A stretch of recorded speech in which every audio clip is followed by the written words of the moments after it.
Welcome to Onboard B2B, the fastest and most simple way to approve and onboard your B2B customers on Shopify Plus. We can use the app on a dedicated B2B or blended store, and most of the features will cover our modular, allowing us to choose which to utilize for our specific use case.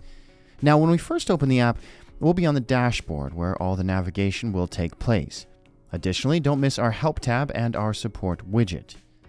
Let's start by following the Setup Essentials guide and customize the application form. Here we'll see the robust default form in our form builder. If we'd like to add custom fields or rules, this is the place. Custom fields allow collecting additional details beyond Shopify's standard attributes and sync directly with native meta fields. Rules are a powerful way to add conditional logic to a form, such as showing or hiding form elements or automatically approving certain applications. Since we're happy with the default form for now, let's head back to the dashboard where we'll be prompted to review Approval Preset. Approval Preset allows us to create a template of settings, greatly reducing the manual effort needed to approve new companies. We can choose assigned staff, catalogs, payment terms, checkout settings, taxes, contact role, and even create personalized messaging. All of these settings will then be automatically applied when approving a new B2B company. Let's save the preset and move to the next item on our list, activating our app extensions. After launching the editor, we can install our B2B application form, add a Manage Contact page, or add an account page banner. I want to enable all three, so let's start by adding the application form to our accounts page and linking it to the menu on our accounts page for easy access.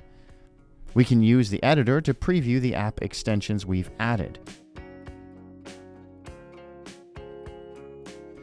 If we enable the Manage Contacts page, location admins will be able to manage locations and company contacts, all without us lifting a finger. Here's what that looks like to our companies.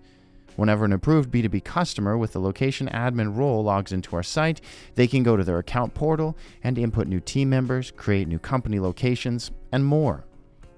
Back in the app, we'll quickly navigate back to the Manage Installation page. Here we can configure both our Checkout Access Control and Storefront Lock, which we may want to use if we have a dedicated B2B site.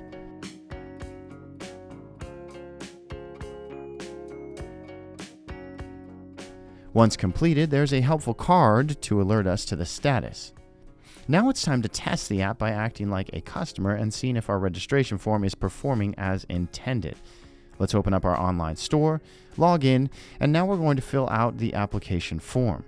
Once submitted, we'll see a banner explaining that our application is now awaiting a review. In the app, we can see we have an application needing review or that we can import existing companies with a CSV. Let's review the existing application. On the Applications page, we'll see company applications, including their approval status, as well as some helpful sorting options to save us time. Now let's start the approval process.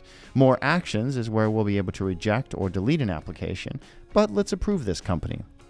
Notice that the settings we configure in our default approval preset have been pre-configured automatically, but we can still make any granular changes needed during approval. The last thing we're prompted to do in Onboard Setup Guide is to configure email notifications. Our Email Notifications tab is where we can customize the emails we're sending out. Note that by default, customers are going to receive emails from the app's email address unless we connect a custom email domain to the app. This is also the place we'll find admin email notifications, which are important if we'd like an email alerting us when there are applications to review. And that's a quick look at Onboard B2B. As always, don't hesitate to use our helpful support widget if you need any help along the way. And thank you so much for watching.